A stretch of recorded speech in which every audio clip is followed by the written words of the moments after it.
a totes.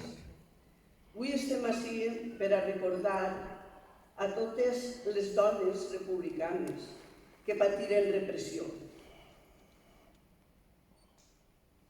a les joves socialistes com Nati, Endelèsia i altres, també les que pergueren a la seva parella per culpa de la guerra.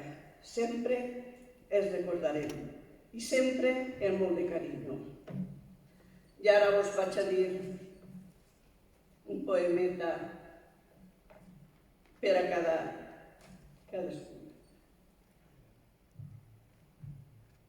A la memòria de Nati Abella. Compañera, han pasado los años desde que no estás aquí y tu recuerdo presente siempre estará en mí. Compañera de sueños por un mundo mejor, cuando estuve contigo, tu consejo fue el mejor. Tu fuerza de luchadora y tu gran integridad alentó mis convicciones de luchar por la igualdad. Compañera valiente, coherente, en tiempos de humillaciones, sin miedo a las represiones y a la soledad de las prisiones.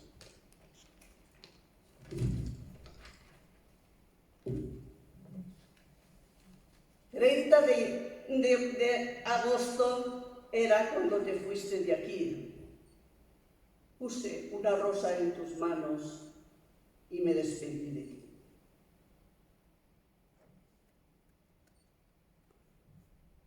De Miguel a Julia. Querida Julia, aunque esté escondido, cubierto por la tierra, buscaré hasta encontrarte.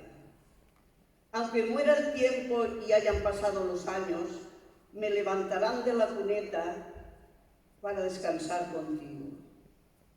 La llamada de tu voz será el eco unísono de mi corazón y el tuyo, por el reencuentro añorado.